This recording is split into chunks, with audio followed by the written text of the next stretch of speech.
Petit peu de bon temps, je reste un peu au soleil, je reprends un peu de vitamines parce que là, ça faisait 2 semaines que j'étais à l'hôpital. À un moment, j'ai voulu ressortir. Je suis retombé KO direct. Je vomissais du sang et tout.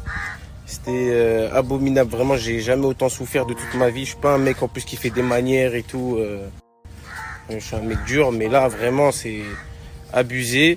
Et en fait, ils m'ont dit que j'avais une bactérie dans le ventre. Ils savent pas du tout comment j'ai eu ça. Moi, j'ai la maladie de Crohn en plus de base. Et ça n'a rien à voir avec ma maladie. Et voilà, maintenant, je prends un gros traitement. C'est relou pour moi. Je dois prendre 4 fois dans la journée des médicaments. Pas mal de médicaments. Et pendant quelques semaines, Inch'Allah, ça va passer. Et en tout cas, voilà. Là, je reprends un peu les vidéos, là. Et voilà. Et en plus, j'ai pas d'assurance à Dubaï. Tu connais.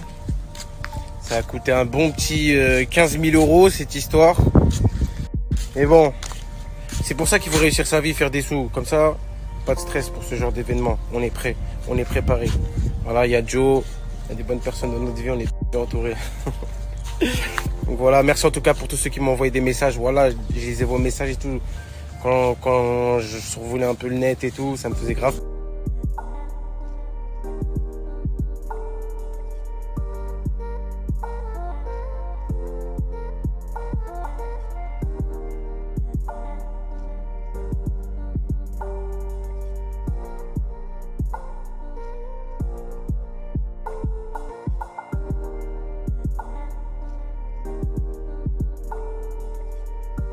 Il est 1h du matin, j'ai beaucoup hésité avant de vous faire cette story parce que pour moi j'ai pas à faire cette story, mais après réflexion je me suis dit en vrai il n'y a rien de mal, donc je vais la faire. J'ai reçu énormément de messages aujourd'hui de personnes qui me parlaient de Yacine. Donc la vie c'est pas du jeu. Il y a un petit qui s'appelle Baby Driver. En fait, c'est un petit de mon quartier. Et c'est vrai qu'au début j'étais je comprenais pas en fait, j'étais dans l'incompréhension. Donc je disais aux gens mais vous êtes sérieux là? Vous m'envoyez à moi? Je trouve ça super mal placé connaissant nos antécédents. Et plus je recevais des messages, et plus je me suis dit bon il doit avoir quelque chose. Donc je me suis renseigné et en effet il y a quelque chose. Avant de vous expliquer l'histoire, parce que je pense qu'il y en a beaucoup qui vont pas comprendre au vu de nos antécédents, je tiens juste à commencer la story par ça. Mes doigts ce soir, elles étaient pour lui. Donc, avec tous les antécédents qu'on a eus, nos embrouilles, etc., sachez que je ne souhaite à personne de vivre ce qu'il est en train de vivre. Et c'était mon voisin. Enfin, je parle comme s'il était plus, mais bon. C'était mon voisin en fait. Parce que j'habite plus là-bas. Et je pense qu'il habite plus là-bas aussi. En tout cas, sa maison était collée à la mienne. Je l'ai vu grandir. J'ai vu quand il était tout petit. J'ai vu aussi quand il commençait à être un homme.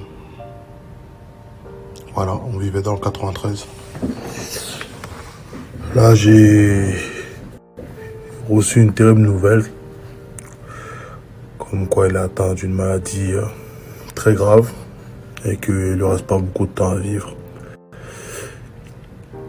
À seulement 25 ans. C'est vrai que c'est un petit de mon quartier. On n'avait pas plus d'affinité que ça, mais je l'ai vu grandir. Et le fait est que quand on reçoit des nouvelles comme ça, moi je sais, ça fait des mois que on entend à Dubaï qu'il est malade, etc. Mais je ne savais pas que c'était à ce point critique. Et c'est pour ça qu'aujourd'hui dans la journée, il y a beaucoup de personnes qui m'ont écrit en me disant il est malade. Et astaghfirullah, que Dieu me pardonne, j'ai été mauvais. J'ai répondu il y a des milliers de personnes qui sont malades. Et en fait non, j'aurais pas dû agir comme ça. Certes, on a eu des litiges, on a eu des embrouilles. Et pour vous dire, si aujourd'hui, jusqu'à encore tout à l'heure, j'avais la haine, parce que oui, j'avais la haine, c'est parce que c'est quelqu'un pour qui j'avais énormément de respect, vous n'avez même pas idée. En fait, quand moi je suis arrivé dans ce milieu, dont je ne connaissais rien, parce que j'ai été propulsé du jour au lendemain, moi, là, il n'y a pas eu de transition, en fait. Du jour au lendemain, je suis passé d'un mec qui faisait même pas 1000 vues à un mec qui faisait presque 1 million de vues. Donc forcément, tout m'est tombé dessus d'un coup. Et c'est un des premiers, si ce n'est pas le premier influenceur, à être venu me parler, à m'avoir dit quand t'es à Paris, écris-moi, on se voit, c'est bien, etc. et tout. Même pour toi, tu vas voir, ça va faire du buzz. Et si vous voulez, donc au début, j'étais très proche de Yacine parce que lui, il était déjà en place, il avait déjà compris comment le milieu ça fonctionnait, il était en agence, il gagnait très bien sa vie, etc. Et moi, j'étais novice, donc je prenais même exemple sur certaines choses. J'ai pas honte de le dire, je prenais exemple sur lui. Sur certaines choses, la famille. Pas surtout parce qu'on connaît quand même notre baby driver national et bon, il y a certaines choses sur lesquelles je ne pouvais pas prendre exemple. Mais en tous les cas, c'est pour cette raison que j'ai été d'autant plus déçu quand il sait tout ce qui s'est passé par la suite. Moi, je peux pas être déçu des personnes que je n'aime pas. Si tu me déçois, c'est que tu as compté pour moi ou que je t'ai aimé à un moment donné. Et pour le coup, je crois que c'est ma première grande tarte en pleine face que j'ai mangée dans ce milieu. Parce que pour moi, c'est une personne que j'estime avoir fait que du bien. Je sais pas. Et d'ailleurs, des fois, je me repose la question, je me dis, c'est où que ça a merdé? Je comprends pas. Qu'est-ce que j'ai fait, moi, en tout cas, pour que ça merde? Et moi, j'ai une politique ma politique de vie, je ne peux pas faire de mal à quelqu'un qui me fait du bien. Ça, c'est impossible. Même pour tout l'or du monde. Donc, je vous avoue que j'ai pas trop compris notre embrouille. Il s'est retourné contre moi comme ça du jour au lendemain. Il a parlé de ma femme, ma mère. Et puis attention, j'ai pas été tendre également avec du recul. Hein. Par la suite, moi aussi, j'ai parlé de sa mère. Après, on est rentré dans un jeu où on se faisait la guerre et on savait qu'en plus, ça nous faisait mieux travailler. Donc, c'est-à-dire que lui, il extrapolait, moi, j'extrapolais. Et aujourd'hui, avec du recul, je me dis, mais qu'est-ce qu'on a fait? Aujourd'hui, là, quand je vois la situation, je me dis, c'est horrible, Meskin. C'est un jeune, il a la vingtaine, il avait tout pour lui, il a quand même réussi dans la vie. Et ben, il est atteint d'un cancer, de ce que j'ai compris, qui s'est généralisé, de ce que j'ai compris, son pronostic vital est engagé. Donc, ça fait quelque chose quand tu as vécu à un endroit et que tu as laissé beaucoup de souvenirs là-bas. Bah, même les gens avec qui tu n'as pas été proche et que tu entends qu'ils arrivent quelque chose, ça t'impacte toujours. Enfin, ceux qui ont un cœur, bien sûr, tu ressens toujours de l'impact parce que c'est des personnes avec qui tu as grandi, que tu as vu grandir. Donc tu peux pas rester indifférent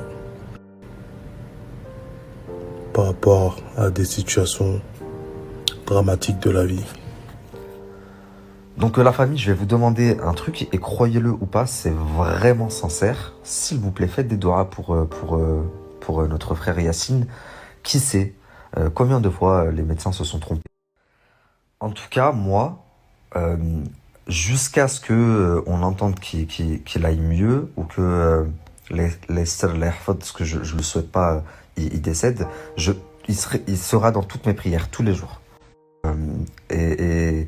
Et toutes les personnes qui me suivent, ça ne coûte rien une doigt. Vraiment, je vous le demande comme si c'était... même si il y a des personnes là qui m'ont écrit « Ouais, je l'aime pas et tout machin ». Et les gars, là, on n'est plus dans des histoires de réseau, de lui je l'aime bien, lui je le soutiens, lui je le soutiens pas. Ça coûte rien une doigt. Combien de personnes derrière leur écran, ils sont exécrables. Vous les voyez, vous avez envie de leur mettre des tartes, vous les connaissez en vrai, c'est des amours. Combien de personnes... contrario, c'est des amours à l'écran, vous les voyez, vous les idolâtrez, vous les voyez en vrai, vous avez envie de boire leur sang.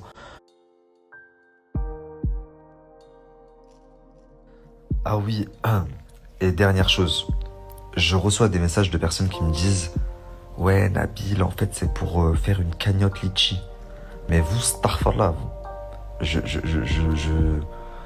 sais pas si vous vous rendez compte de ce que vous êtes en train de dire, de l'absurdité, la stupidité de ce que vous dites. Comment vous dire? J'ai déjà dénoncé des gens qui faisaient des fausses cagnottes. J'ai déjà dénoncé des escrocs. Baby Driver, je crois même qu'une fois je l'ai dénoncé par rapport au trading. Il était avec Trademax, je sais pas quoi. Donc je l'avais dénoncé. Par contre, c'est pas un gars qui fait des fausses cagnottes. Et au-delà de ça, je vais aller encore plus loin. Il en a pas besoin, les gars. Je sais pas si vous vous rendez bien compte, mais il gagne très bien sa vie. La maison qu'il a achetée à Dubaï, certaines peuvent travailler 5 vies et ils ne pourront pas se la payer. S'il vous plaît, la famille, arrêtez de dire de la merde. Pour le coup, là, c'est pas un sujet dont on peut plaisanter ou divaguer. Oui, c'est pour faire une cagnotte litchi, pour faire de l'eau, je sais pas quoi. Mettez-vous à la place des proches, mettez-vous à la place de sa mère qui voit ça sur internet et qui a son fils sur un lit d'hôpital. Voilà, juste ça. C'était abominable, vraiment, j'ai jamais autant souffert de toute ma vie. Je suis pas un mec en plus qui fait des manières et tout. Je suis un mec dur, mais là, vraiment, c'est abusé. Et en fait, ils m'ont dit que j'avais une bactérie dans le ventre. Ils savent pas du tout comment j'ai eu ça. Moi, j'ai la maladie de Crohn en plus de base. Et ça a rien à voir avec ma maladie. Et voilà, maintenant, je prends un gros traitement. C'est relou pour moi. Je dois prendre 4 fois dans la journée des médicaments. Pas mal de médicaments. Et pendant quelques semaines, Inch'Allah, ça va passer. Et en tout cas, voilà. Là, je reprends un peu les vidéos, là. Et voilà. Et en plus, j'ai pas d'assurance à Dubaï. Tu connais. Ça a coûté un bon petit 15 000 euros, cette histoire. Mais bon, c'est pour ça qu'il faut réussir sa vie, faire des sous. Comme ça, pas de stress pour ce genre d'événement. On est prêt, on est préparé. Voilà, il y a Joe, il y a des bonnes personnes dans notre vie, on est bien entourés. Donc voilà, merci en tout cas pour tous ceux qui m'ont envoyé des messages. Voilà, j'ai lisé vos messages et tout. Quand je survolais un peu le net et tout, ça me faisait grave plaisir. J'ai une vraie communauté, j'ai la chance d'avoir une vraie communauté, des gens qui m'aiment. C'est pas comme certaines personnes qui sont suivies juste parce qu'on les déteste, tu vois. Donc merci beaucoup, beaucoup de messages positifs.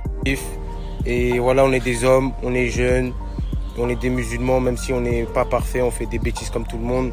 T'as vu, il faut quand même être droit dans la vie. Et il y a des événements comme ça, il y a des hauts et des bas dans la vie, tout n'est pas rose. Et c'est normal que je vous parle de ce genre d'événements parce que c'est bien de vous montrer des Las Vegas, des trucs, mais il faut aussi bien de vous montrer des Las Vegas, des Maldives, des Dubaï, mais il faut vous montrer les hauts comme les bas aussi. Tout n'est pas facile dans la vie, parce qu'il y en a qui vous montrent que les bons côtés. Donc voilà. En tout cas, attention à vous, on va reprendre les snaps. Et merci de tous vos messages, voilà, ça m'a fait grave plaisir. On en bleu sang. En plus, j'ai grave maigri. Voilà le corps de mannequin. Je vais faire du sport. Bah, faut joindre l'utile à l'agréable. Hein. Transformer le négatif en positif. Donc, j'ai perdu du poids. On va faire du sport.